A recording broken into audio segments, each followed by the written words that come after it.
todos, ¿cómo están? Espero que me estén escuchando.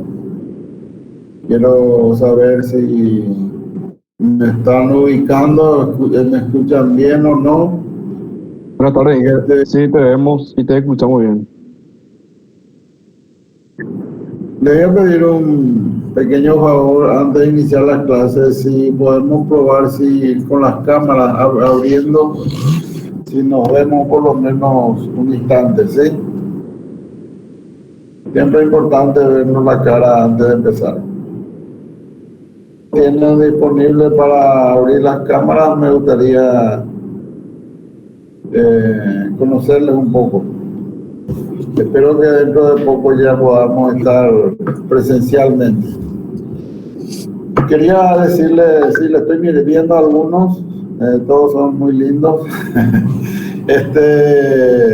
Quería indicarles la clase pasada lo que estuvieron, si realmente llegaron a entender, ver las diapositivas, sobre todo el mío, ¿verdad? Porque, bueno, todavía el ingeniero Rodríguez no está dando clase. ¿Se entiende? Pueden abrir sin problema ahora el micrófono y podemos hablar un ratito, si es que me escuchan, ¿verdad? O, sí se entiende bien, o escribirme en el chat, es lo mismo.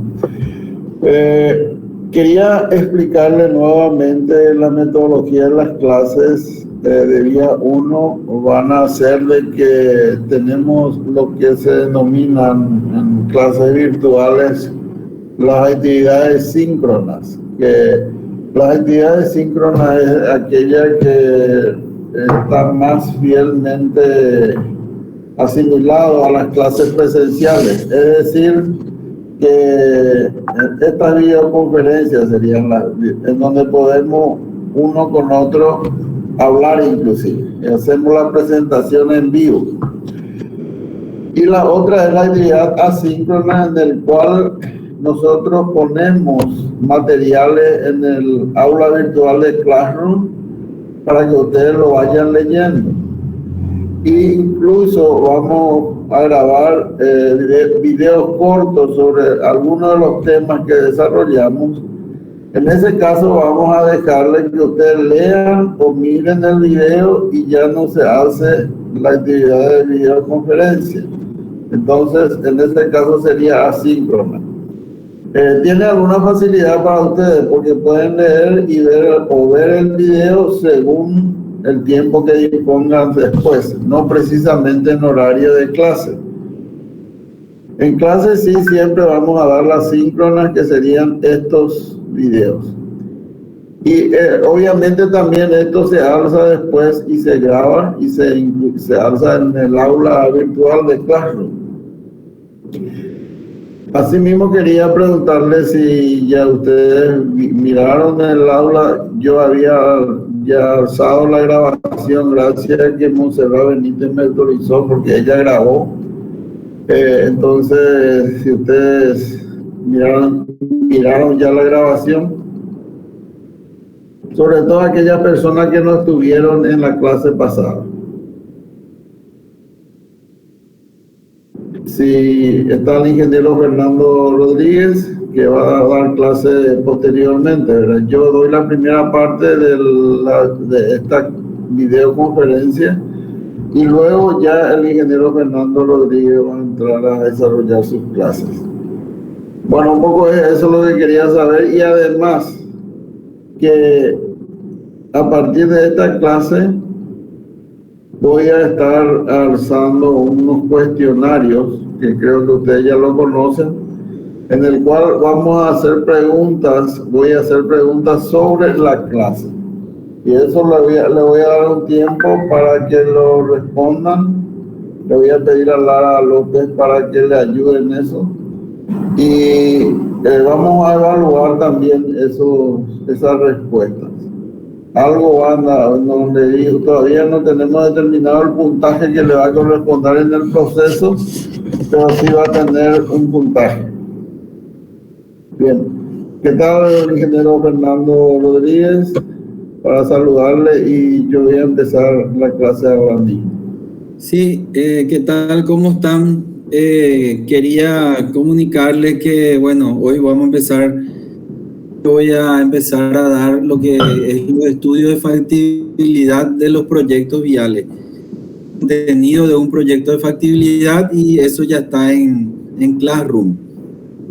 Ya está como una tarea. El tema de los cuestionarios. Desde la próxima clase a hacer los cuestionarios sobre las clases desarrolladas. En el caso mío, ¿verdad? Ustedes pueden después bajar también, voy a grabar también la clase y alzo también después en el Classroom. Perfecto. Bueno, vamos a empezar la clase. Les agradezco que hayan abierto sus cámaras a los que pudieron. Ya nos vemos por lo menos desde la distancia. Así que pueden apagar las cámaras y vamos a empezar la clase.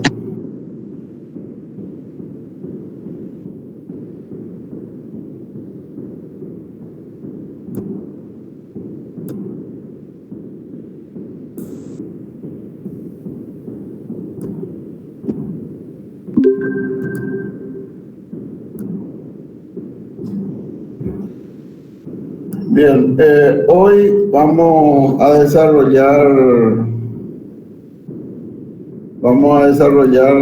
la clase de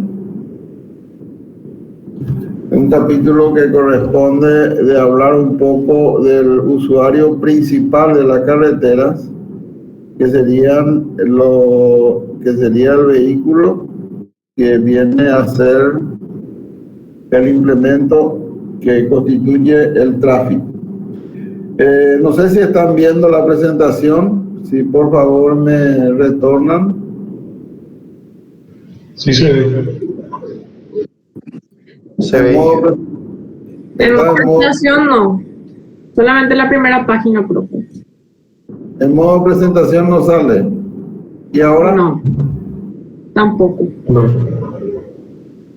Bueno, voy a tratar de que sea con presentación porque me es muy complicado. Así que voy a detener la grabación y voy a buscar cuál es el inconveniente, ¿sí? Porque la clase pasada también ya me pasó eso.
Bueno, a ver ahí, si ven las diapositivas.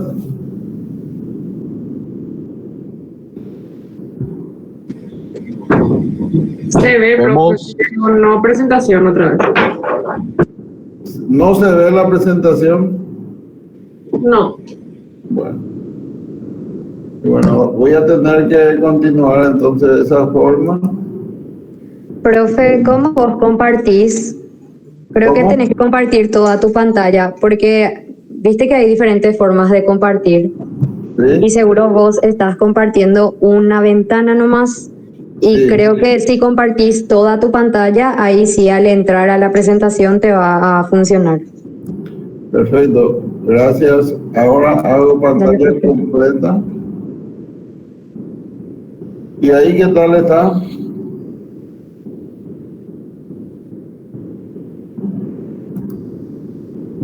No, profe, no se ve. En la opción del Meet, lo que tenés que poner eso de compartir toda tu pantalla, no compartir una ventana nomás. En los 3 puntitos donde pones compartir. Sí, ahí estoy en pantalla completa. Ahí estoy bueno, voy a volver a dejar hacer. Voy a tener que volver a detener la grabación para que no salga todo esto. Y a ver. Yo estoy en pantalla completa en esos 3 puntitos. Sí, entras ahí y te da pues opción de compartir una ventana o toda tu pantalla. Toda la pantalla, perfecto. Sí, creo que ahí va a funcionar. Ahí va a funcionar. Gracias. Dale, profe. Bueno, todos tenemos que ir aprendiendo este tema.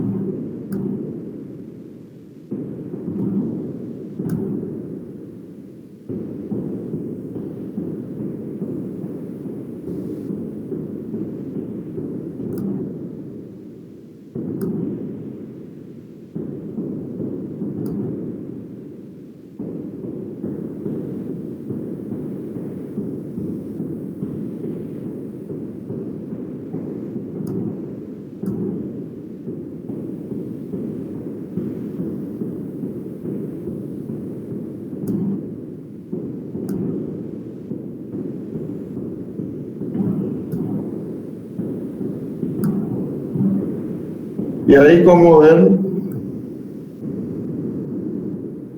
Ahora se ve todavía en la edición, pero si pones compartir, ahí ya se ve.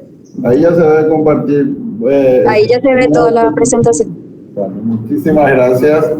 Y bueno, con la disculpa de que esto, manejar este instrumento, creo que es todavía nuevo para todos, bueno, sobre todo para mí. Bueno, vamos a empezar entonces. Perdimos un poco de tiempo, esperemos recuperarlo. Este capítulo que vamos a desarrollar hoy se refiere al vehículo. Al proyectar una carretera es necesario... Profe, no empezaste la grabación. Ay. Bueno, entonces vuelvo para atrás, ¿sí? Tengo que salir otra vez. Disculpe. No, hace falta, profe, que saques. Puedes grabar nomás ya directo.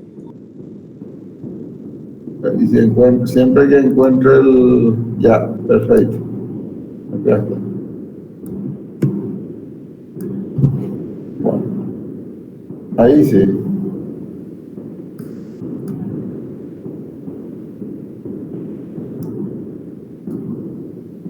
¿Se sigue viendo la presentación?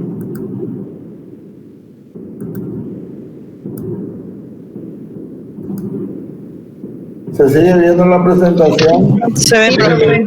Se ve. Bueno, estábamos hablando de los vehículos. Los vehículos son uno de los elementos principales que vamos a utilizar cuando nosotros diseñamos la carretera, sobre todo cuando realizamos el diseño geométrico. ¿Por qué? Porque lo que nosotros diseñemos en la carretera es justamente para que los vehículos puedan circular sobre ellas.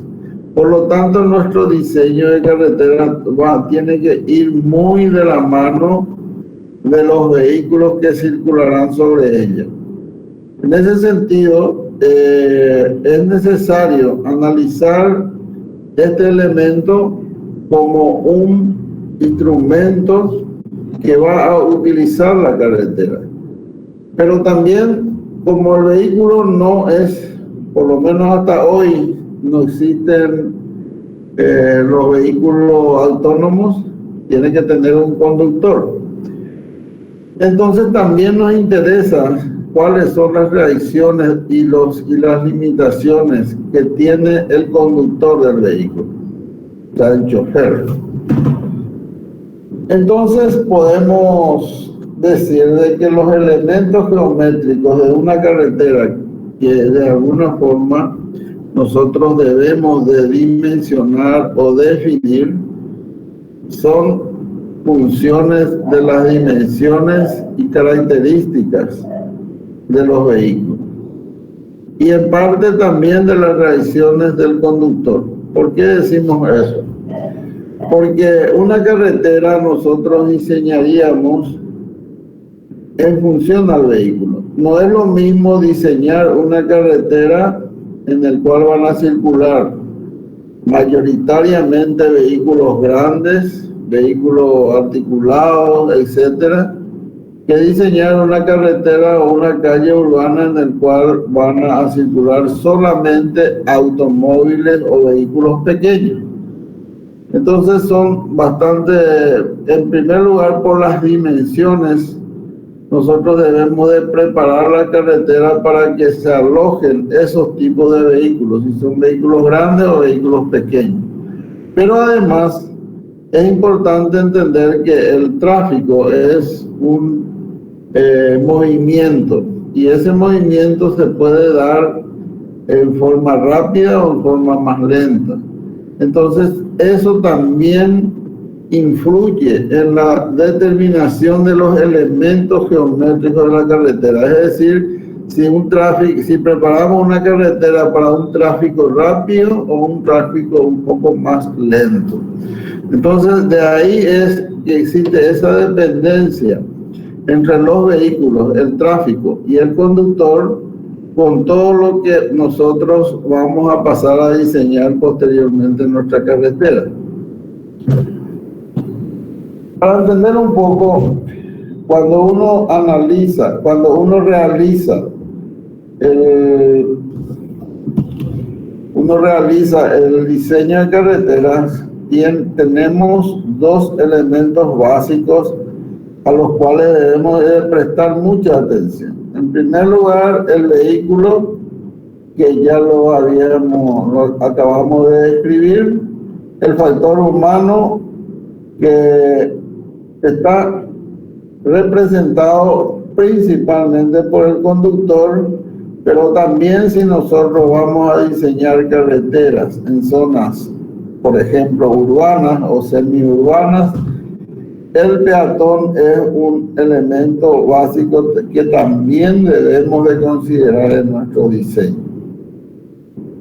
Y finalmente, en base a los requerimientos que se nos dan, vamos a diseñar la propia carretera. El elemento entonces también a considerar es la propia carretera con sus características geométricas. Para avanzar un poco en el análisis del vehículo, tenemos que hablar necesariamente de lo que es tráfico, o sea, tránsito. El tráfico o tránsito es la acción de transitar o de pasar o moverse de un lugar a otro, caminando o puede ser en vehículo. Cuando es en vehículo se produce la circulación de los vehículos por las calles, las carreteras, los caminos. Entonces, las carreteras deben estar preparadas para permitir la circulación de los vehículos, o sea, permitir que exista tráfico sobre la carretera. Esa es la función principal de la carretera. Por lo tanto, todo lo que diseñemos de una carretera debe estar, digamos, orientadas a facilitar la circulación de los vehículos sobre ella. Entonces, vuelvo a reiterar, acá están ya escritos, que la finalidad de la carretera es servir. En el buen sentido es servicio, ¿verdad? Servicio es que se prepare los elementos geométricos de la carretera para que sirva o permita la circulación del tránsito. Ahora, esa circulación del tránsito tiene unos requerimientos.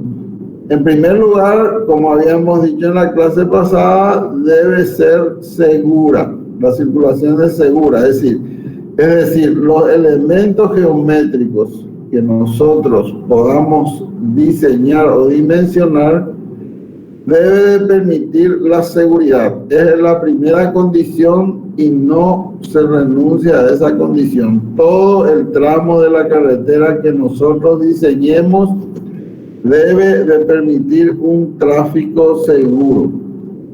Y además debe ser cómoda, rápida y económica. Es decir, cumplir con sus fines o con sus objetivos la carretera. Todo lo que se diseña geométricamente la carretera debe de permitir una circulación entonces segura, cómoda, rápida y económica. Para ellos debemos de analizar bastante en detalle de cómo está compuesto nuestro tráfico, o sea, cómo son los vehículos que van a circular sobre la carretera. Y pueden ser, tenemos que entender que existen una variedad bastante grande de tipos de vehículos. Ustedes mismos perciben a diario que los vehículos que circulan en las calles, en las avenidas, en las carreteras son de distintos tipos. Y esa es un factor que hay que considerar, y cómo considerar esa variedad de vehículos en el diseño de la carretera. Entonces, ¿qué es lo que podemos hacer? Es agruparlos en vehículos similares, cuyas características sean parecidas. Entonces, ¿cómo vamos a agrupar? ¿De acuerdo a qué características? Una de ellas puede ser el sistema de propulsión. Bueno, el sistema de propulsión antes era un método de agrupar vehículos cuando todavía en la antigüedad existían distintos tipos de propulsión. Hoy en día todos los vehículos tienen una propulsión, un sistema mecánico de trasladarse y ya no hay problema. Esto se refiere a que, por ejemplo, hay zonas en donde se tenga que considerar las bicicletas, inclusive los carros tirados por animales, entonces sus sistemas de propulsión son distintos de los sistemas mecánicos. Otra forma de agrupar los vehículos es por el tamaño, que recién habíamos nombrado como un ejemplo, que tengamos grupos de vehículos pequeños o grupos de vehículos de mayor tamaño, los camiones grandes, los camiones pesados, etc. El peso también es un parámetro para agrupar los vehículos. La movilidad tiene que ver con la velocidad de desplazamiento. Esa velocidad de desplazamiento, posibilidad de desplazarse más rápido o más lento, hace que nosotros debemos de preparar también la carretera para que sea la circulación de acuerdo a esas características del vehículo. Y finalmente también de acuerdo a la finalidad del transporte. Por ejemplo, hay tráfico en donde preeminentemente el transporte es de carga o preeminentemente el transporte es de pasajeros, de ómnibus, etc. En fin, depende mucho de la finalidad del transporte también para diseñar una carretera. Podemos hablar en una clasificación muy genérica de los tipos de vehículos que existen hoy. El primer gran grupo que detectamos son los vehículos no motorizados, que realmente se circunscribe a los vehículos estirados a tracción a sangre humana, digamos, como son las bicicletas. En cambio, los carros y carretas con animales prácticamente podemos excluir de nuestro análisis porque ellos ya no representan, pero digamos una incidencia grande en la circulación toda que anteriormente se existía. El otro gran grupo que es del cual realmente nos interesa a nosotros, que son los vehículos de tracción mecánica. En ese grupo podemos otra vez clasificar en un grupo las motos, que ustedes conocen, las motocicletas. Luego serían los vehículos ligeros, de otro grupo, otra clase, que son los coches, automóviles, ¿verdad? Camionetas, minibús, etc. Luego están los vehículos pesados, que serían ya los camiones con remolque o articulados, como queremos llamarlo, o los ómnibus, que son transportes de personas. Esta es una clasificación bastante general y que creo que se ajusta más sobre todo el grupo B de vehículos de tracción mecánica a lo que más nos interesa cuando estemos diseñando una carretera. Esto es ya con alguna figura, de alguna forma es la misma clasificación de vehículos, en donde un poco más explicativo. Esto salió de un libro de texto, Ingeniería de Carreteras, de los españoles, que como les dije hay en la biblioteca. Pueden leer más inclusive de eso, o simplemente entrar en internet. Esta clasificación que ahora les muestro en la diapositiva no dista mucho de la clasificación general que habíamos hablado al inicio, pero ya apunta a analizar los tipos de vehículos que se va a utilizar en el diseño geométrico. Y esta clasificación viene de una institución normativa de las normas viales que se denomina AASTO, Asociación Americana de Carreteras y de Transporte, que existe en los Estados Unidos, que realmente es una institución de referencia y del cual salen prácticamente casi todas las normas de uso vial. Tiene un manual de diseño geométrico, que es la referencia casi mundial para hacer el diseño geométrico, y bueno, ellos determinan esta clasificación que de alguna forma está incorporado también en el manual de carreteras del Paraguay. Divide en dos grandes grupos, los livianos y los pesados. Los livianos serían los automóviles y camionetas, y los pesados sí hay una variedad bastante grande de tipos de vehículos que va a depender del parque automotor de la región o del país para adoptar esta misma clasificación o parte de esta clasificación. Bien, para un análisis digamos abreviado en cuanto a tanta variedad de vehículos, podemos nosotros, digamos, utilizar una clasificación en dos grandes grupos: los vehículos livianos y similares, y los vehículos pesados, que son los camiones. Otra vez, ahí sí hay varios tipos que existen, ¿verdad? Entonces, ¿cómo lo utilizaríamos nosotros para el diseño? Tanta variedad de vehículos. Ya dividimos en dos partes.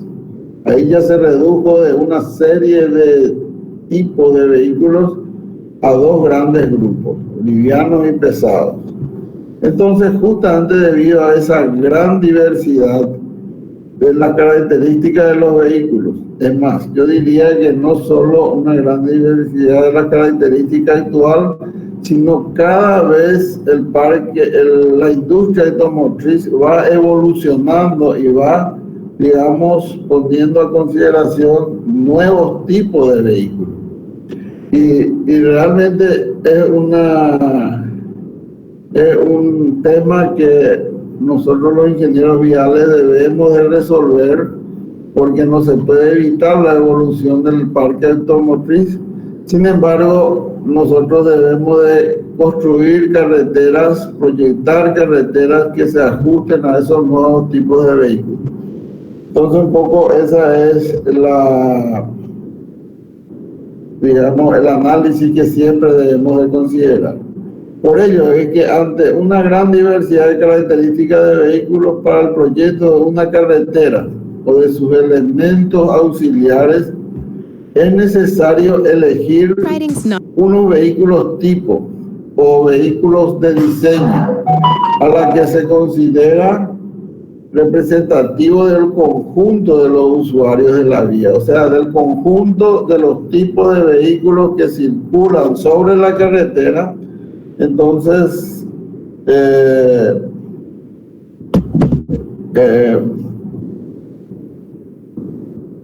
de alguna forma, que esos vehículos que nosotros determinamos y le damos una característica se constituyen en representativos del parque automotor o del tráfico que vamos a tener en la carretera. La elección de estos vehículos se realizan de tal modo que si los elementos de la vía son adecuados para ellos, lo sean también para la mayoría de los de su clase.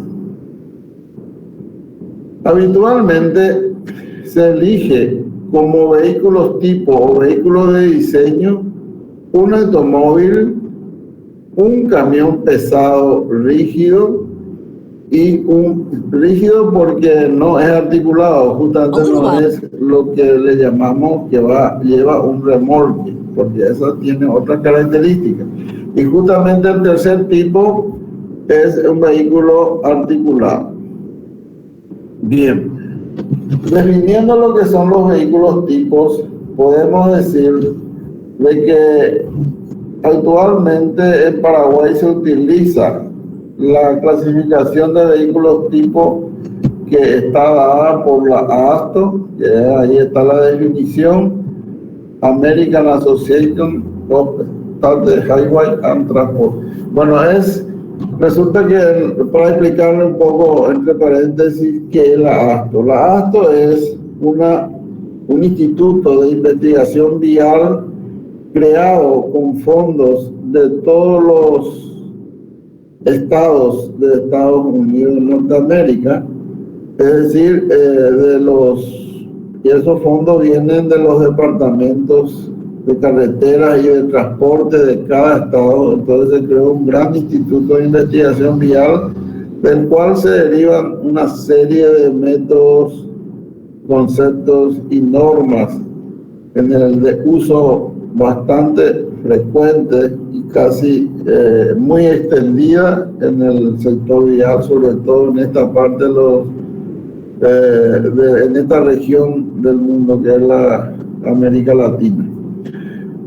Bien, los vehículos tipo, podemos hablar de un vehículo tipo L, que sería liviano, coches, camionetas, etcétera. en el cual está las distintas características del vehículo. Está el ancho, el largo, el alto, los giros, radio de giros, cómo se comporta el tracking en las curvas, etcétera. Todo ello está bien definido acá, y si nosotros vamos a diseñar una carretera o una calle en el cual va a transitar mayoritariamente o preeminentemente este tipo de vehículo, entonces debemos utilizar todas las características de este vehículo: ancho, largo, radio de giro, velocidad, etcétera, para determinar los elementos geométricos de nuestra carretera. Esto hoy en día, con el avance de la informática, se puede modelar matemáticamente, y inclusive ya no como plantilla, sino como una, digamos, modelación de la propia carretera a través de los software de diseño. El otro vehículo tipo es el vehículo tipo C de los camiones y los autobuses. Serían vehículos, un camión rígido, en el cual acá, como ven ustedes, tienen dos ejes y están unidos por el mismo chasis. Entonces esto no está articulado, pero puede ser un ómnibus como puede ser un camión de carga, sería para carga, con todas las características del ancho, del largo, de la distancia entre los ejes, que es muy importante para el giro, y todo el tracking, es decir, la superficie que barre en las curvas, que es muy importante para el diseño geométrico. Y finalmente, el tercer tipo de vehículo, tipo de diseño, sería el que la ASTA le llama BA15. Es un camión articulado o de semirremolque. Como ven acá en la gráfica, sí se puede percibir de que tiene una longitud bastante larga, 16,50 metros, con una articulación. El camión tractor tendría como 6,90 metros de largo, y el otro estaría casi los 10 metros o más. Entonces, un poco, este es el tercer tipo cuando nosotros vamos a diseñar una carretera en el cual van a circular estos tipos de vehículos. Es muy importante considerar el ancho que ocupa para definir el ancho de los carriles, y definir cómo se comportan las curvas con la superficie que barre. La superficie que barre en las curvas, de tal manera a determinar los sobreanchos en las curvas. En fin, entonces, un poco, estos tres tipos de vehículos tipo de diseño, es lo que nosotros estamos utilizando acá en Paraguay, y esto mismo está incorporado en el manual de carreteras del Paraguay, que es un poco la normativa para el diseño.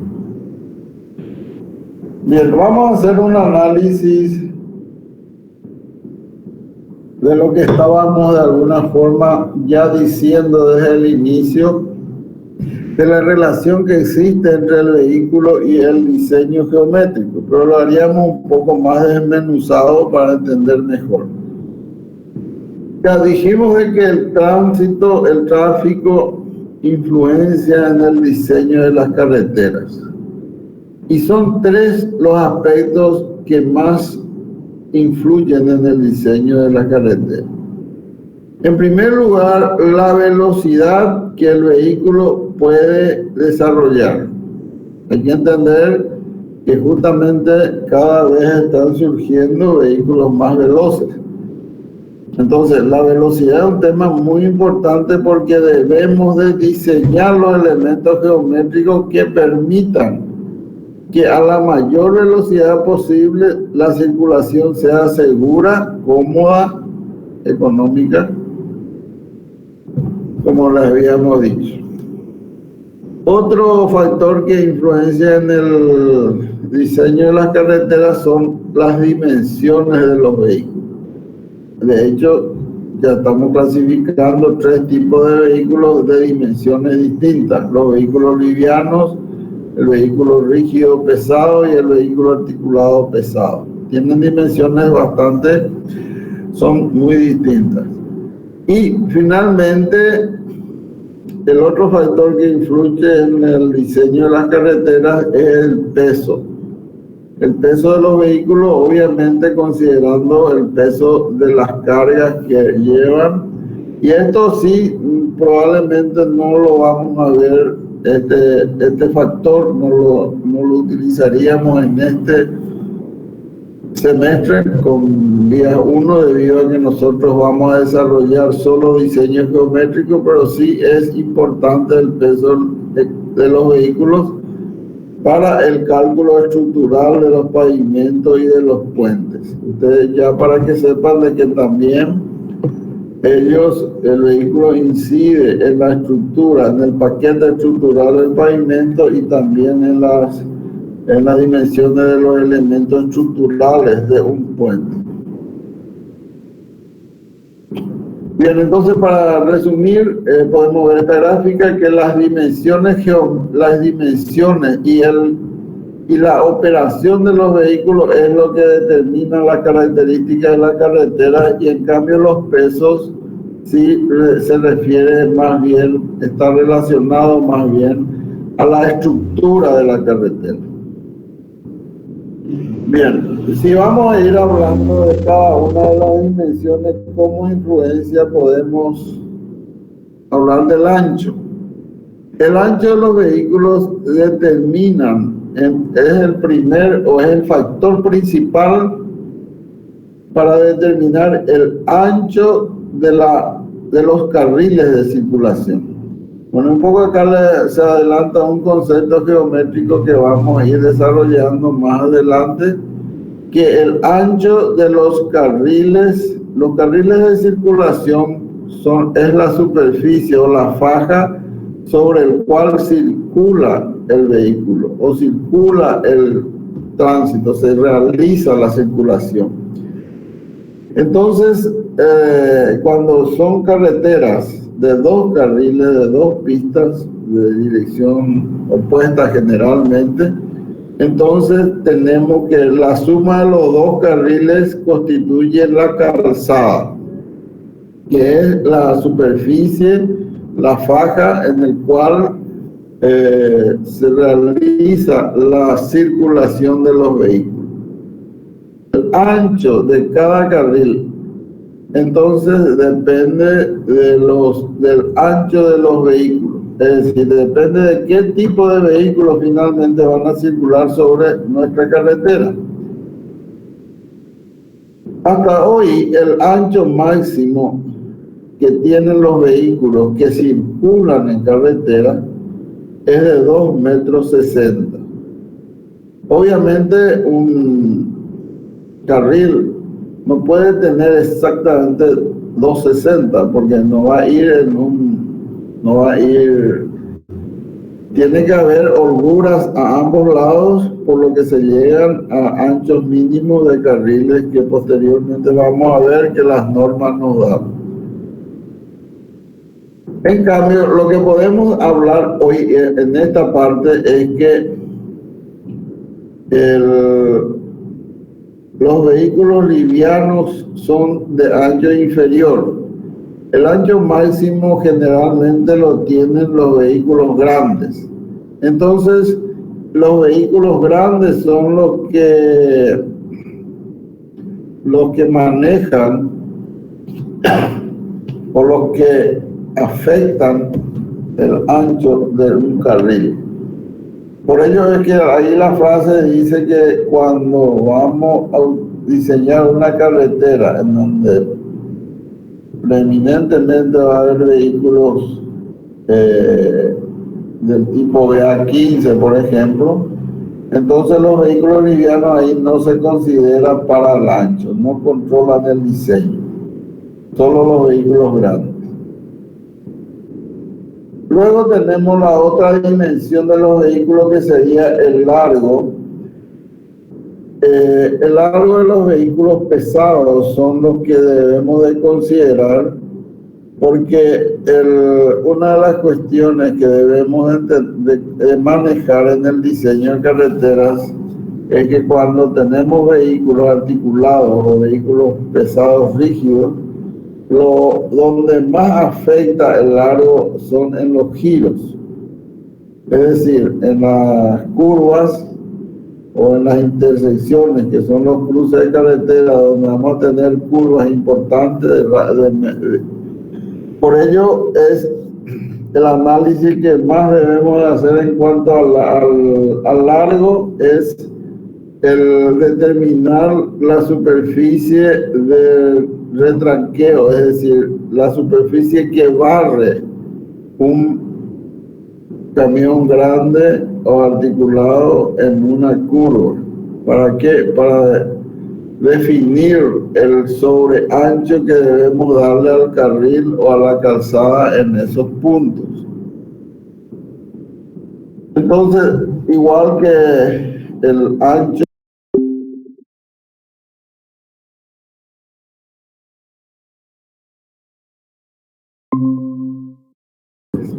y tiene radio de giro bastante versátil. En cuanto al alto de los vehículos,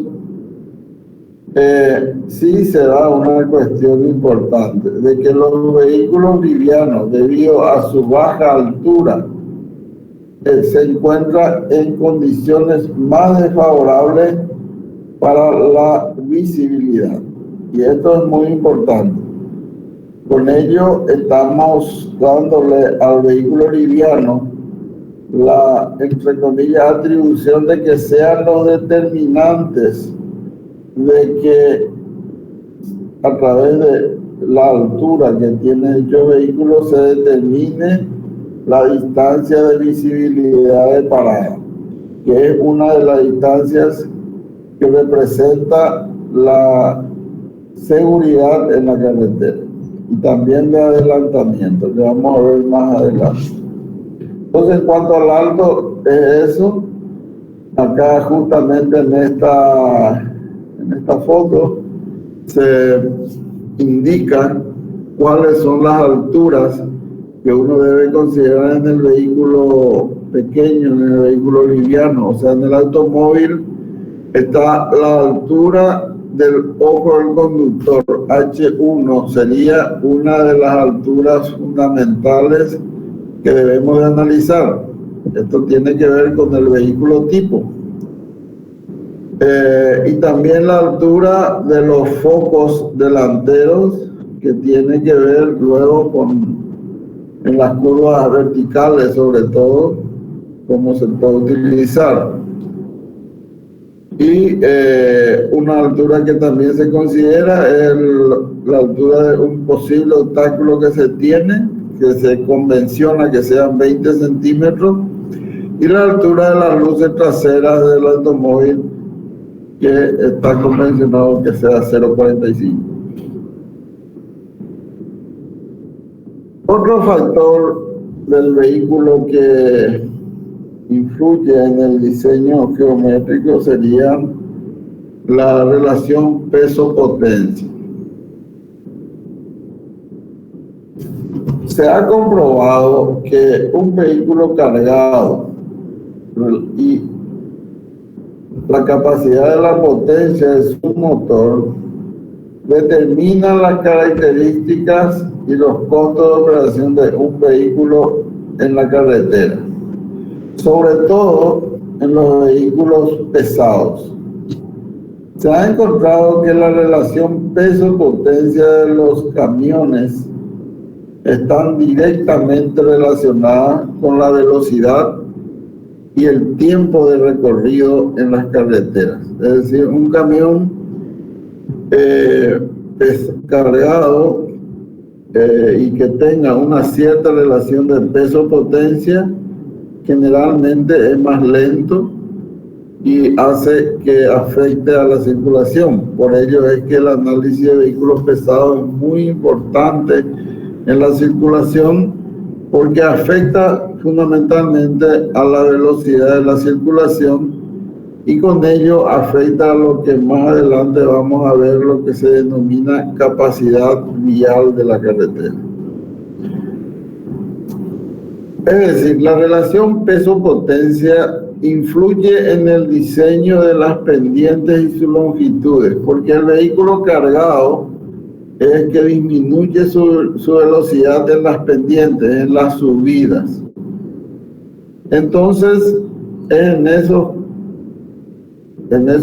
casos es en donde debemos analizar el tipo de vehículo que nosotros estamos utilizando para determinar el valor de la pendiente, de la subida, y determinar también la longitud de la pendiente.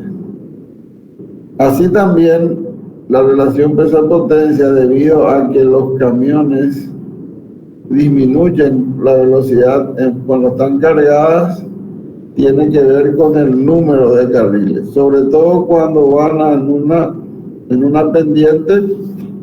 Obviamente, a veces, según el estudio que vamos a realizar, va a requerir que se le dé carriles exclusivos a los vehículos lentos, pesados, de tal manera a evitar que se afecte la circulación en la carretera. Bueno, hablamos de dimensiones y de características de operación de los vehículos hasta ahora. Este es un cuadro también que viene de la ASTO en su manual de diseño y que también está incorporado en el manual de carreteras del Paraguay, en donde dan los distintos tipos de vehículos más usuales con sus distintas dimensiones: alto, ancho, longitud, el frente, posterior, etcétera, y también inclusive la clasificación. Son, digamos, tablas que tenemos que referirnos, porque en caso contrario tenemos que analizar cómo está compuesto el tráfico que va a circular en nuestra carretera y definir todos estos anchos, que es una cuestión creo que casi materialmente imposible de hacer. Bueno, entonces finalmente podemos decir de que las dimensiones de los vehículos, alto, largo, ancho, tienen relación con varios elementos de la geometría del camino. Con la sección transversal, que habíamos visto de que afecta al ancho del carril y al ancho de la calzada. Los radios mínimos de giro, habíamos dicho que de acuerdo al largo de los vehículos pueden barrer barrer, entre comillas, o sea, hacer el retranqueo en las curvas, que puedan hacerlo con mayor o menor superficie. Entonces los radios mínimos de giro, que determinan luego la necesidad o no de ensanches o sobreanchos de la calzada en la curva. También una cuestión importante que dejemos de pasar por la referente a la altura. Una cuestión muy importante son el alto de los vehículos, sobre todo los vehículos, digamos, los vehículos pesados que vienen con carga, que tienen a veces altura importante sobre la carga que trasladan. Tiene que ver el gálvido vertical bajo las estructuras. O sea, cuando va a haber un cruce, por ejemplo, tenemos necesidad de construir un viaducto, entonces debemos de saber cuáles son las alturas que se manejan en tránsito para darle la altura inferior, para que tenga el paso inferior, digamos, debajo del viaducto. Lo mismo en túneles. Entonces tiene que ver con eso, entonces, las dimensiones de los vehículos. En resumen, podemos decir lo siguiente: que los vehículos livianos determinan las velocidades máximas al considerar en el diseño, debido a que son los vehículos livianos que tienen posibilidad de desarrollar velocidades más altas que los vehículos pesados, y determina la distancia de visibilidad, que es lo que habíamos dicho también, de que respecto a la altura del ojo del conductor, que está en una situación más baja, entonces la visual es más corta que un vehículo pesado cuyo conductor está, la visual del conductor está mucho más alto, entonces tiene una mayor visualización. Entonces, la condición más desfavorable es de obtener una distancia de visibilidad que permita que el conductor del vehículo liviano tenga la visibilidad necesaria para conducir. A eso se llama distancia de visibilidad, que obviamente si cumple el vehículo liviano, con más razón lo cumplirá el vehículo pesado. En cambio, el vehículo pesado nos determinan los valores de las pendientes, o sea, de qué porcentaje de inclinación va a tener la subida, sobre todo, y sus longitudes, el largo de esas pendientes, porque esto es una cuestión sumamente importante que tiene que ver con el nivel de circulación y la capacidad de una carretera.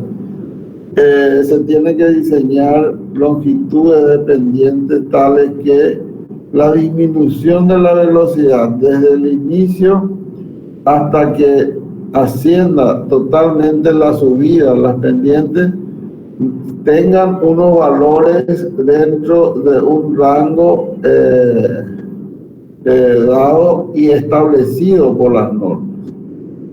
Entonces, los vehículos pesados determinan los valores de las pendientes y sus longitudes debido a que experimentan reducciones importantes en su velocidad de operación cuando existen tramos en pendiente.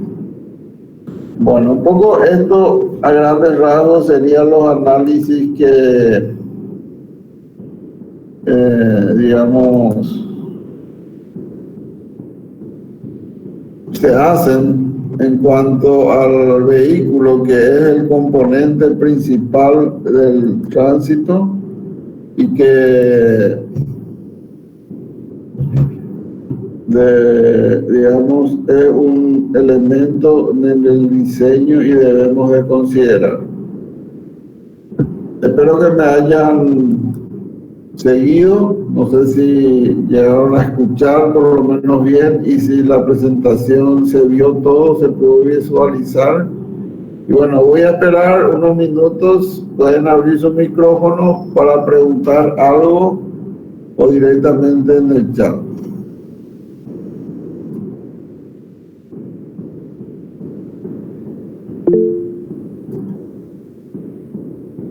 Una consulta, ¿la delegada Andrea Fernández está?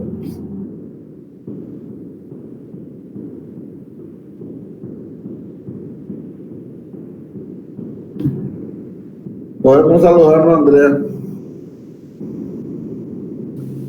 ¿Qué tal, Inge? ¿Cómo estás? ¿Cómo estás? Bueno, le estaba preguntando a tus compañeros si hay alguna consulta sobre esto. ¿No? Bueno, yo de cualquier forma, como le había dicho, voy a alzar en el Classroom en la semana 2, en donde se desarrolla esta clase, y voy a hacer las preguntas y ustedes, ahí va a estar el tiempo que tienen para responderme. Le voy a dar suficiente tiempo. El próximo capítulo que probablemente yo les voy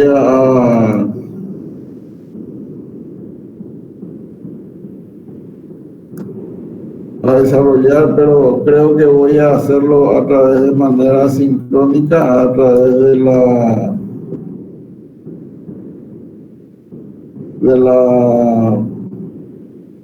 una grabación en video. es el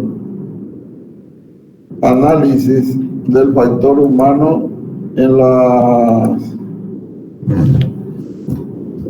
carretera de diseño geométrico, es decir, donde vamos a analizar las reacciones o cómo el conductor se manifiesta en la circulación y también un poco de lo que es el peatón. No sé si están viendo esta lámina. Sí se ve, hija. ¿Se ve? Bueno, no hay nada más que para mostrarles la primera lámina, así que va a hacer, esto ya lo dejo entonces como algo grabado con las diapositivas y un pequeño video explicativo, y sobre eso sí me gustaría que en la próxima clase por lo menos hagamos preguntas y respuestas, o sea, una especie de debate. Espero que me hayan copiado bien. Yo quiero dejar a cargo del ingeniero Fernando Rodríguez la clase, y cualquier cosa me escriben en el chat o directamente también en el aula virtual de Classroom. Hay espacios en donde ustedes pueden hacer sus preguntas o enviarnos por correo directamente lo que ustedes estén dudando.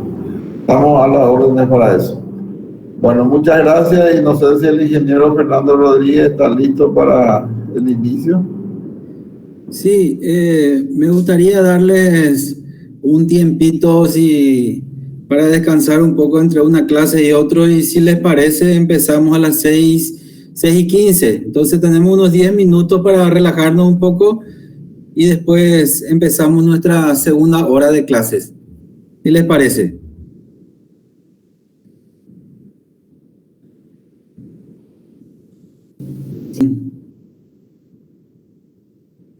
Sí, profe.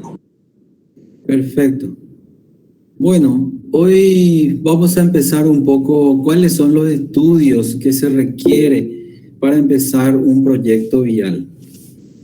Sabemos que para hacer un proyecto es fundamental tener una financiación, y para conseguir una financiación se tiene que demostrar su factibilidad, su rentabilidad en el tiempo, que ese proyecto va a ser un beneficio para la comunidad, para la sociedad, y que va a tener un retorno. Es decir, que los costos que se inviertan en el proyecto van a ser lo suficiente de tal manera que los beneficios sean mayores. Se tiene que demostrar entonces que es un proyecto rentable, especialmente cuando es una obra de gran envergadura como una ruta pavimentada, vecinales de grandes longitudes, puentes.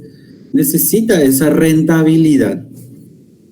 Y lo primero que se hace es lo que se llama un estudio de factibilidad. Con el estudio de factibilidad, entonces podemos ver que ese proyecto va a ser un beneficio y que los costos serán inferiores a los beneficios.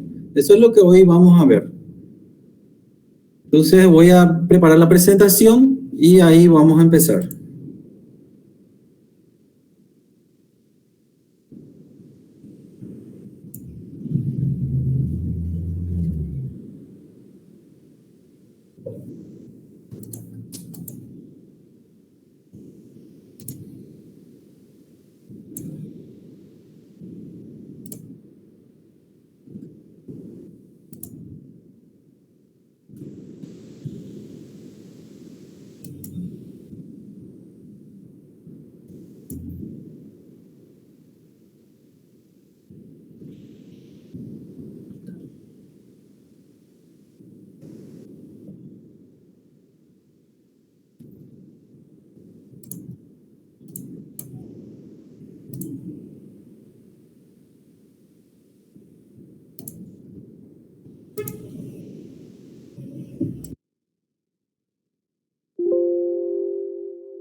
Muy bien, ahí están viendo la pantalla.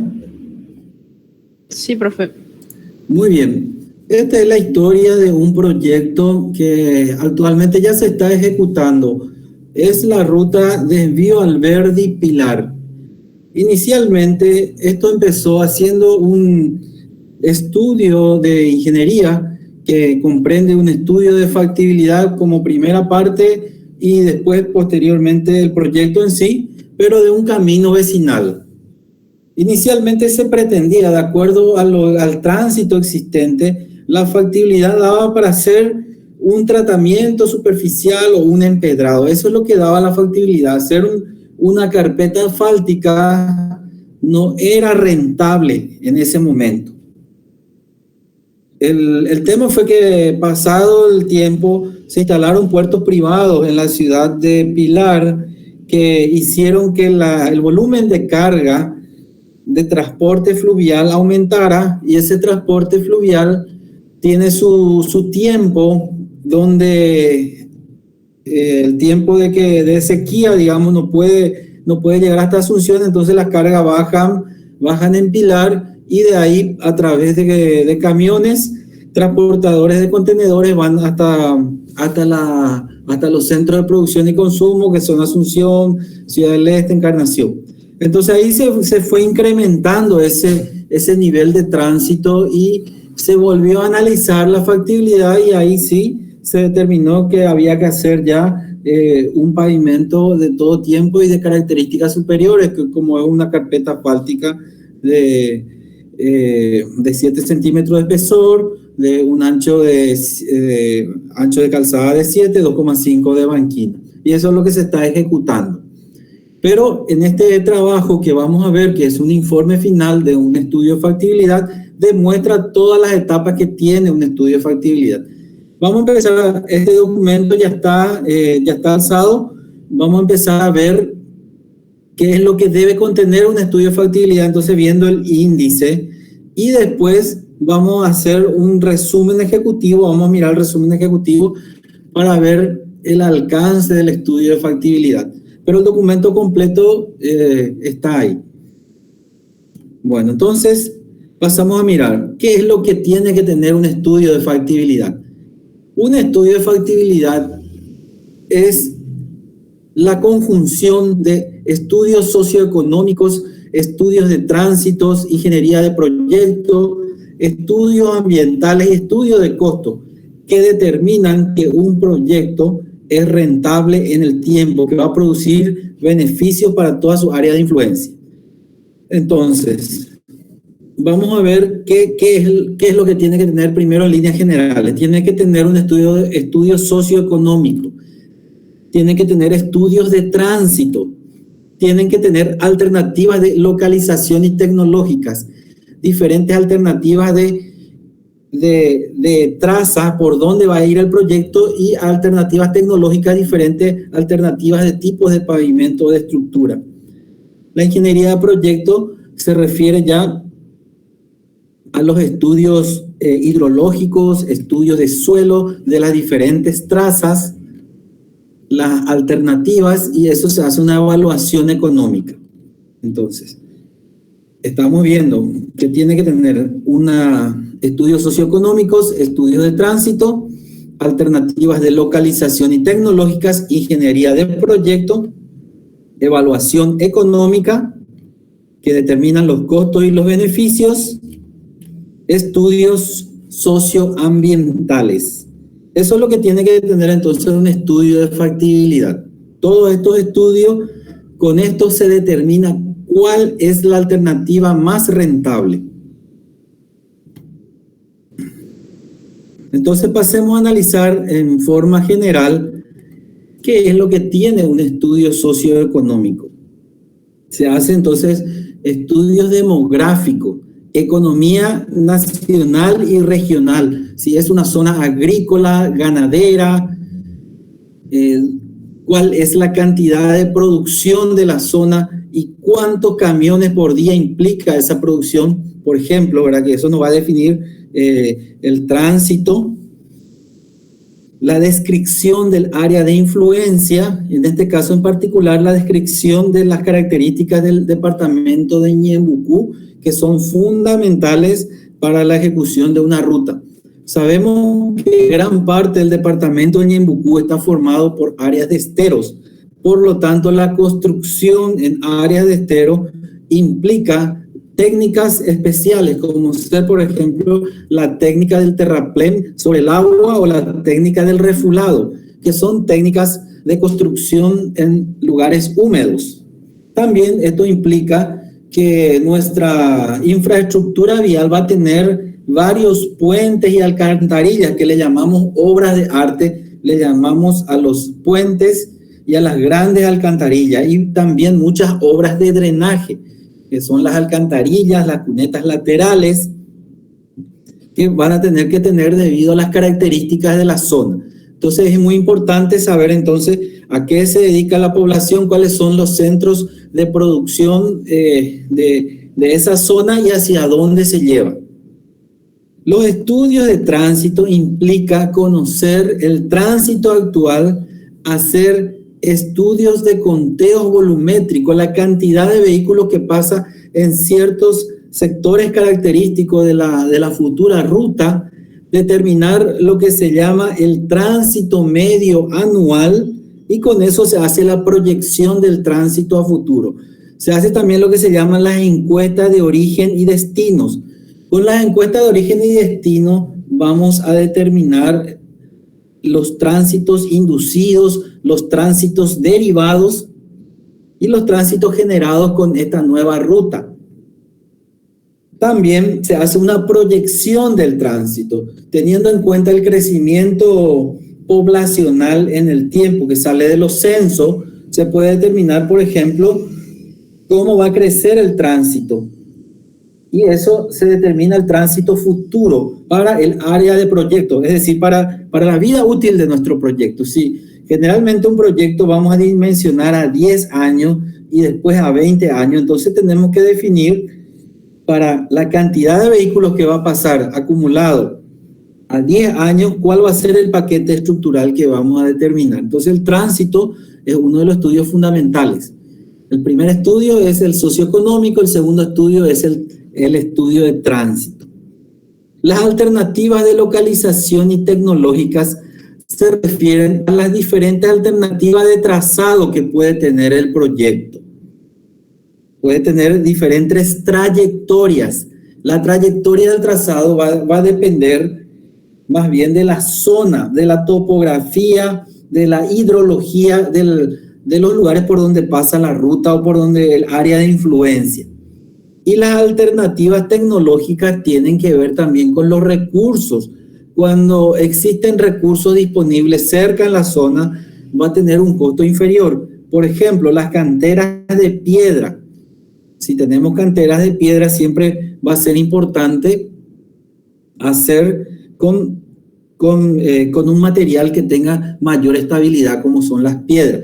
Pero si no hay piedra, entonces se tiene que buscar, por ejemplo, o las piedras están a distancias muy lejanas, tenemos que buscar otras alternativas, capas del paquete estructural, y solo para las muy necesarias dejamos el tema de las piedras. Entonces, eso, las alternativas tecnológicas tienen que ver con los materiales disponibles en la zona, que va a hacer que los costos sean menores. La ingeniería del proyecto. Cuando tenemos varias alternativas, entonces cada alternativa tenemos que hacer un mini proyecto, tenemos que ya determinar por dónde va a pasar y qué suelos hay en el lugar. Entonces ahí tenemos los estudios geotécnicos de la traza, estudios geotécnicos de las zonas de préstamo, que son los lugares de donde vamos a sacar el material para hacer la obra de arte, para hacer la infraestructura vial sobre las trazas seleccionadas. Entonces necesitamos los préstamos de materiales, tanto de los áridos como de los suelos, como también de las piedras, que son los áridos. Aparte de los estudios geotécnicos están los estudios hidrológicos. Con los estudios hidrológicos vamos a definir las diferentes cuencas afectadas a nuestro proyecto. Vamos a definir los lugares más bajos y en qué lugar hay que hacer las obras de arte, ya sean los puentes y las alcantarillas, y el dimensionamiento de los mismos va a depender entonces de los estudios hidrológicos e hidráulicos. Con el tipo de material existente y con los materiales que definamos para utilizar en el paquete estructural y con el tránsito, vamos a hacer el dimensionamiento del paquete estructural. Y con eso vamos a sacar entonces los diferentes espesores de las capas del pavimento y su composición, de acuerdo a los materiales seleccionados y que se encuentran más cerca o más disponibles. De las diferentes alternativas, alternativa 1, alternativa 2 o 3. En este caso se seleccionaron 3 alternativas. Estas 3 alternativas hay que hacer un análisis de costos y beneficios para saber cuál es la alternativa más rentable. Eso se hace con la evaluación económica. Entonces, en la evaluación económica se determina, por ejemplo, cuál es el escenario, cuáles serían los costos si es que no hacemos el proyecto.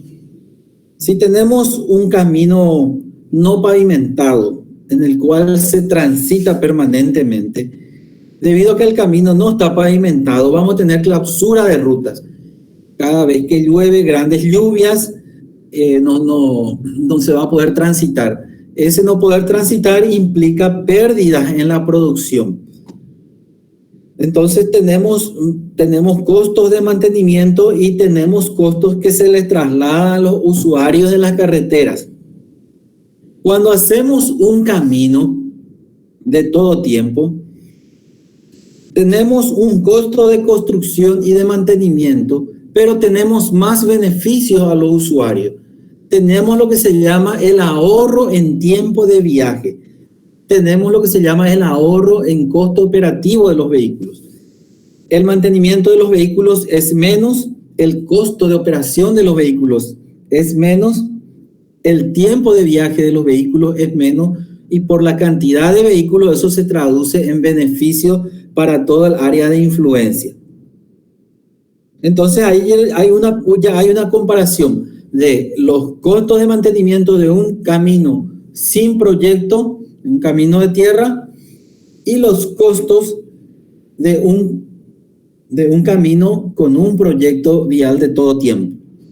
La comparación de estos costos entonces me va a determinar un factor importante, que la carretera es importante hacerlo, es que el proyecto es importante. Ahí salen los beneficios.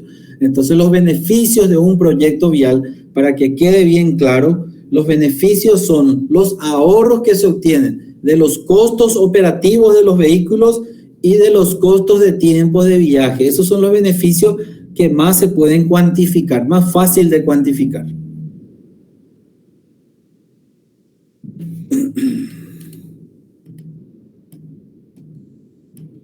Los estudios ambientales. Sabemos que toda obra de ingeniería produce un impacto en la fauna, en la flora y en los seres vivos. Hay impactos que pueden ser disminuidos, mitigados, y hay otros impactos que quedan en el tiempo. Entonces, los impactos que pueden ser mitigados, se realiza un plan de mitigación que se llama plan de gestión ambiental. El plan de gestión ambiental, entonces, se determinan ciertos programas para recuperación del suelo. Entonces tenemos, por ejemplo, programa de recuperación del sitio, programa de prevención de la contaminación, se tienen, por ejemplo, lo que son los monitoreos hidrológicos, se tienen la parte de educación ambiental a los municipios y a las gobernaciones afectadas. Esos son todos programas del plan de gestión ambiental. El estudio de impacto ambiental es un estudio requerido antes de empezar la construcción de una obra vial y requiere que dentro de ese estudio esté la mitigación de los impactos directos, que se hace a través de las especificaciones técnicas ambientales que se llaman ETAC.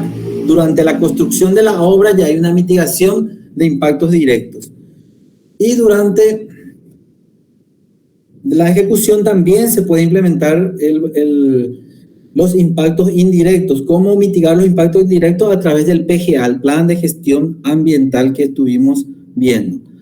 Entonces, en líneas generales, esos son los estudios que tienen que tener. De tanto repetir, espero que se les quede. Entonces, el primer estudio es el estudio socioeconómico. El segundo estudio era el estudio de tránsito. Después veíamos las alternativas de localización, alternativas tecnológicas y de localización. Después veíamos la ingeniería de proyecto.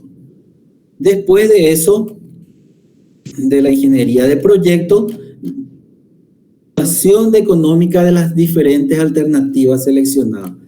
Y por último, tenemos los estudios socioambientales, que implican entonces cómo mitigar las influencias negativas de un proyecto vial. Si bien hay más influencia positiva, pero las influencias negativas en el ambiente tenemos que mitigarlo a través de la mitigación directa por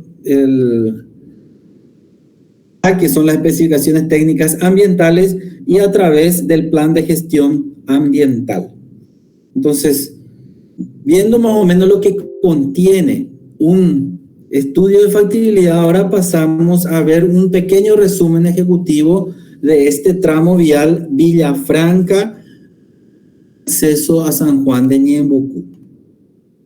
En los estudios se hicieron los estudios socioeconómicos y se determinaron los indicadores, por decir así, el PIB era del 4%, población del país 1,41%, que es la tasa de crecimiento socioeconómicos, la tasa de crecimiento del tránsito, que está muy relacionado con el PIB. Vehículos, ómnibus y camiones, se determinaron 3 tipos de vehículos: los vehículos livianos, autos y camionetas, los ómnibus y los camiones. Y el porcentaje de crecimiento por año. Con este porcentaje de crecimiento se extrapola el tránsito medido a 15 años o a 10 años y a 20 años y se determina entonces los ejes equivalentes para el dimensionamiento de la carretera. Entonces tenemos acá lo que se llama el TMDA, que es el tránsito medio diario anual resultante para cuando empiece en servicio, para los 10 años, que es lo que se va a hacer el proyecto, y después una rehabilitación que generalmente se hace al terminar el proyecto para los 20 años de servicio. Con estos tránsitos se determina lo que se llaman los ejes equivalentes, que es la cantidad de repeticiones que va a tener de los vehículos que pasan para los 10 años y para los 20 años. Y con eso se dimensiona el paquete estructural teniendo en cuenta el tipo de suelo. Entonces, esta primera parte habla de los estudios económicos, habla del tránsito y acá tenemos lo que es las características del suelo. El estudio de suelo determinó que la subrasante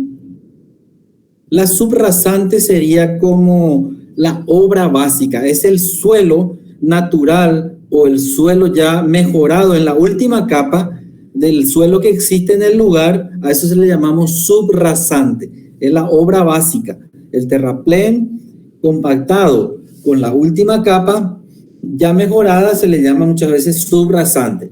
A partir de ahí viene lo que se llama el paquete estructural y termina con la rasante. La rasante es el eje del camino terminado. Entonces la subrasante, de acuerdo al terreno existente en el lugar y de acuerdo al mejoramiento que se le haga, se encontró que debe tener un CBR mayor a 20. El CBR es la resistencia del suelo, la capacidad de soporte del suelo. Se encontraron también los suelos de préstamo, los yacimientos, se fue buscando suelos de dónde se va a sacar para poder utilizarlo en terraplenes, en las obras básicas. Y se encontraron que a lo largo de la traza, cerca, fuera de la franja de dominio, existen suelos con CBR entre 2 y 30% de CBR. Predominan suelos del tipo A6 y A7, que son suelos orgánicos no aptos para obras viales, pero también se encontraron suelos A2-4, que es un suelo más granular, que sí es más apto ya para obras viales. También se hicieron estudios de canteras de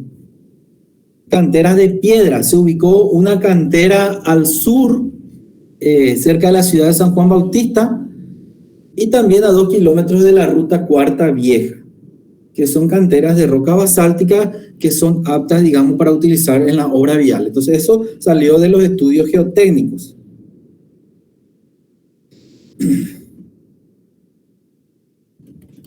En el mapa de ubicación que vamos a ver, determina que la longitud del primer tramo, que era desde Villa Franja hasta Pilar, era de 77,8 kilómetros, y el tramo o ramal, que es el acceso a la ciudad de San Juan de Ñembucú, era de 19,6 kilómetros. Entonces ese era el proyecto inicial. Villa Franca, Pilar, de 77,6 kilómetros, y el acceso que va a San Juan de Ñembucú. Actualmente se está ejecutando el proyecto Desvío Alberdi Pilar, que tiene una longitud aproximada de 96 kilómetros, más el acceso a la ciudad de Pilar de 4 kilómetros. Y por un contrato aparte se está haciendo también la pavimentación de los 19 kilómetros que une esta ruta que les comenté con San Juan de Ñembucú. Entonces este era el plano de ubicación.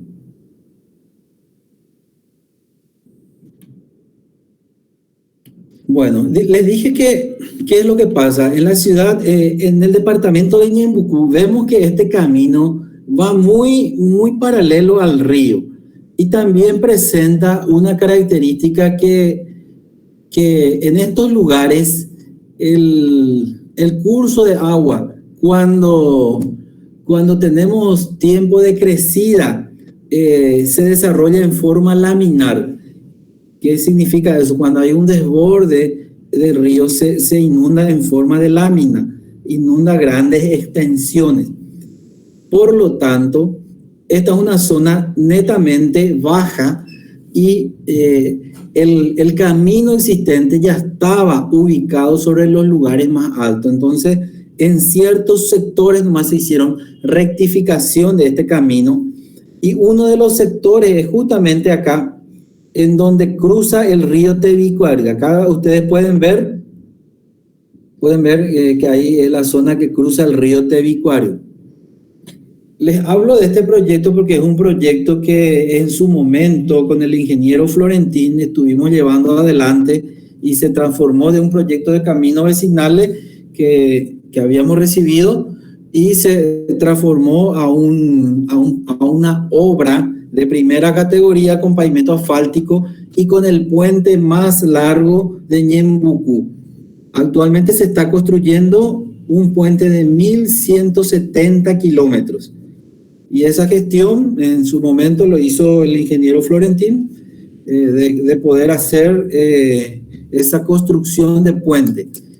Para eso tuvimos que demostrar que los beneficios ambientales, a pesar de que los costos eran más de 5 veces hacer un puente de esa característica, pero los beneficios ambientales eran muy importantes. Y también con eso entonces conseguimos entonces que se cambie la traza y se ahorre 10 kilómetros. En vez de hacer la traza esta C que se muestra acá, sigue prácticamente derecho el camino y se ahorra 10 kilómetros. Si bien el costo del puente es también elevado, pero tenemos un ahorro significativo en tiempo de viaje y también tenemos un ahorro significativo en impactos ambientales, sin tocar la naturaleza y sin influir en lo que queda ahí abajo. Entonces vamos a tener entonces un puente de gran envergadura y menor distancia de transporte. Y con esto, en vez de tener más de 100 kilómetros, 108, se llegó a tener 90 kilómetros. Muy bien, eso contándole un poco la historia de este proyecto. Por eso dice acá que el estudio no consideró otras alternativas de trazado, ya que el camino existente presenta óptimas características geométricas y funcionales. En cuanto a las alternativas tecnológicas, sí fueron estudiados 3 opciones de paquete estructural dimensionadas de acuerdo a los parámetros de carga y a la capacidad portante del suelo. ¿Y cuáles son esas alternativas tecnológicas? Se consideró una primera alternativa de un pavimento tipo empedrado para 4 años de servicio y un refuerzo de concreto asfáltico hasta llegar a los 20 años. Después de los 4 años, refuerzo con concreto asfáltico para que tenga una vida útil hasta de 20 años.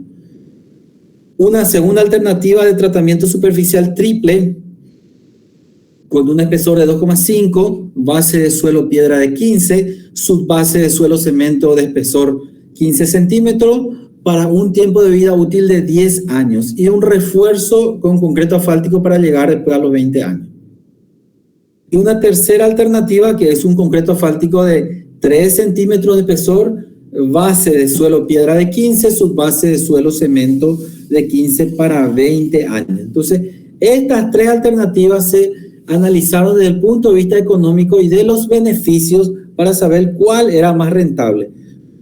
Como pueden ver en su momento, un concreto asfáltico de 3 centímetros implica que el tránsito era muy bajo, porque 3 centímetros, el aporte estructural es muy poco y también, si bien tiene una buena base de suelo piedra y una base de suelo cemento, indica un paquete para un tránsito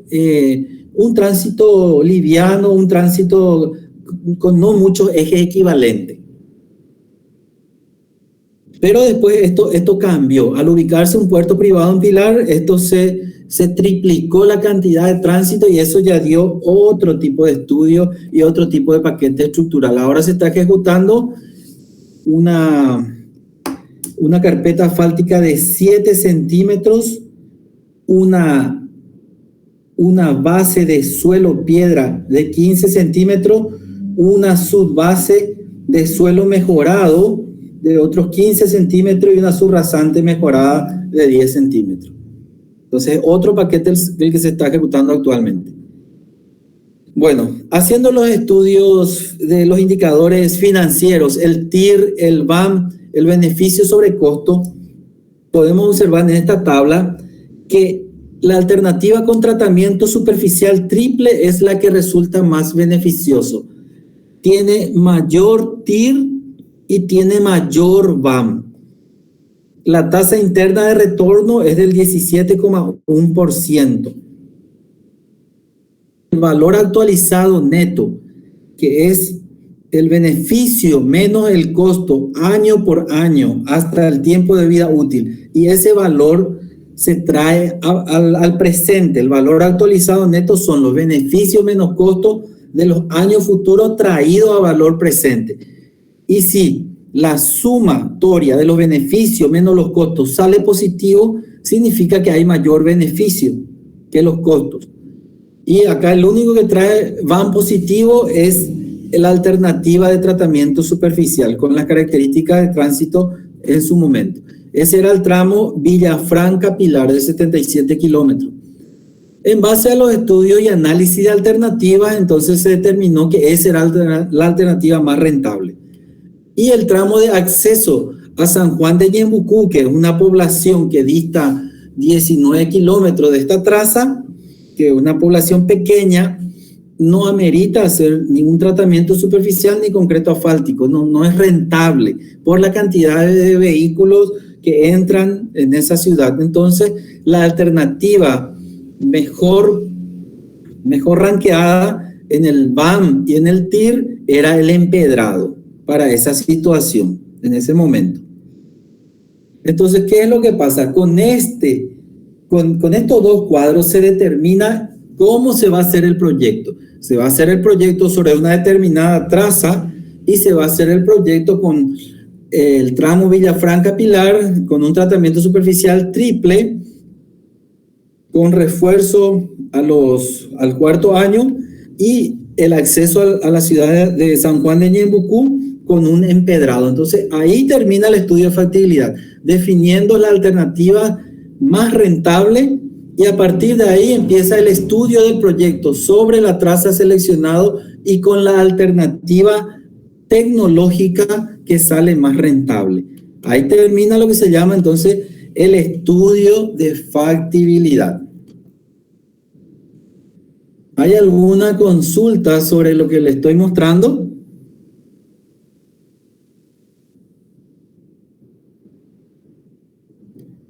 ¿Me escucharon todos hasta ahí? Sí, todo bien. Sí, profe, todo claro. Perfecto. Bueno, entonces,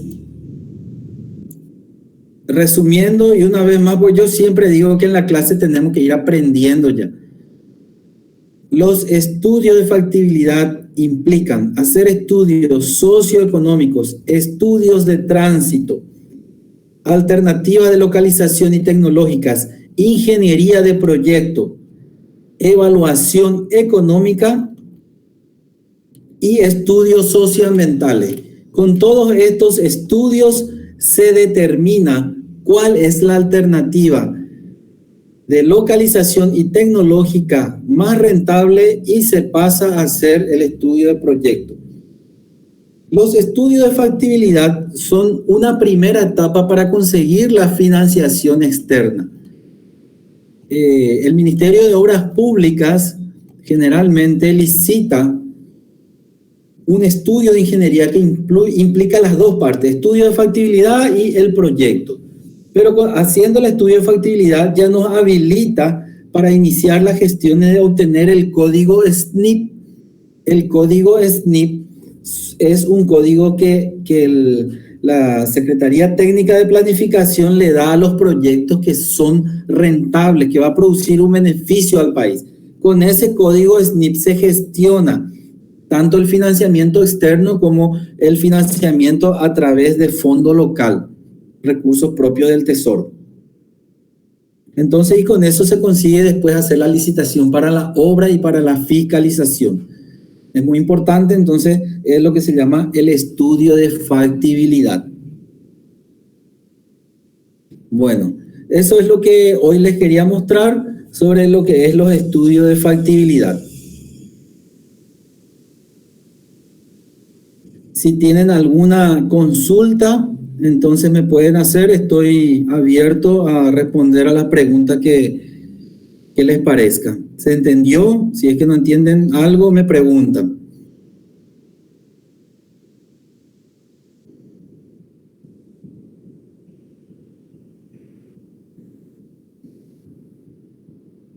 Perfecto. Bueno, entonces creo que es todo por hoy. Me parece que esto es una primera etapa para conocer lo que es un proyecto vial y espero que les haya sido útil.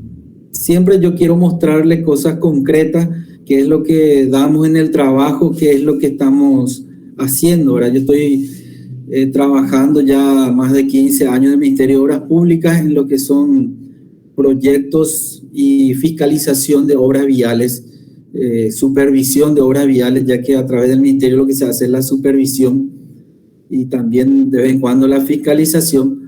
Entonces nuestro objetivo de los profesores de la cátedra es de transmitirle un poco nuestros conocimientos y despertar en ustedes el interés por esta área de la ingeniería que nos apasiona a nosotros, que es el área de la ingeniería vial.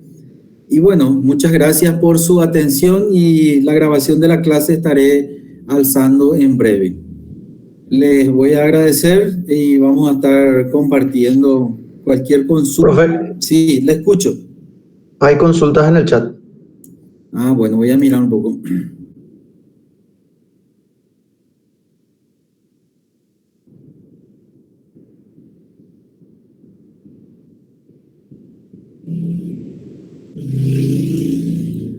Bueno, acá una de las consultas es recomendable que vayamos leyendo este proyecto que mandaste.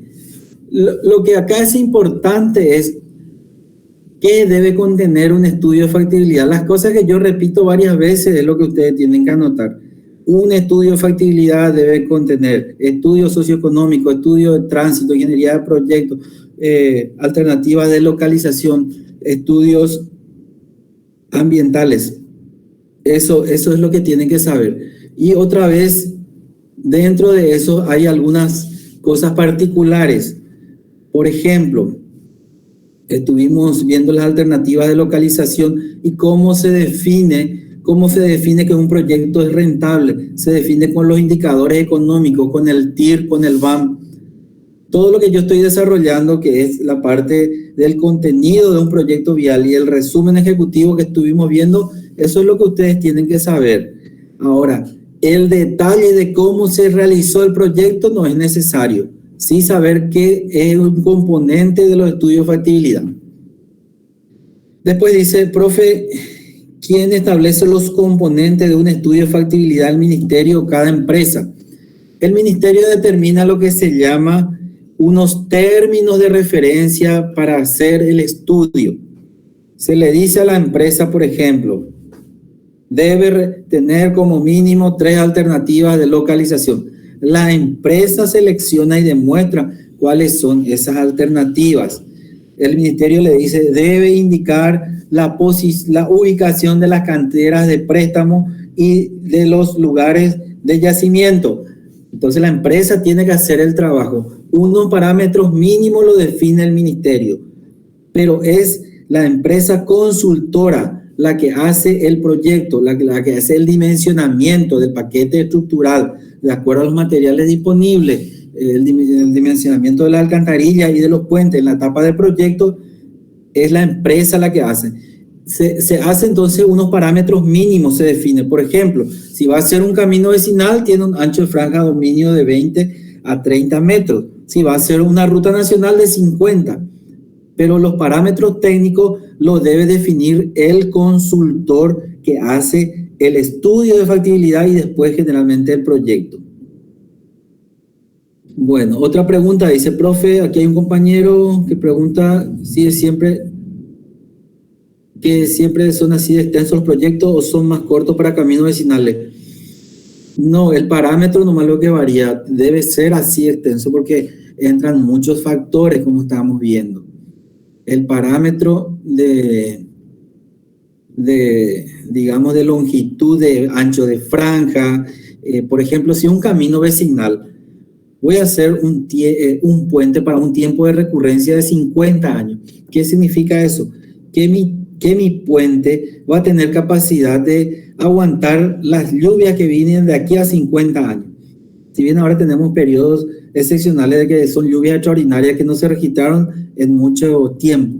Si voy a hacer una ruta de primera categoría como el de Pilar Alberdi, voy a poner un puente con un tiempo de recurrencia de 100 años. ¿Por qué? Porque mi obra vial ya es más costosa.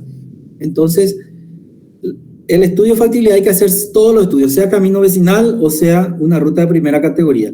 Pero, entonces, hay algunos parámetros que van a ser menores. Perfecto. ¿Hay otra consulta que no leí?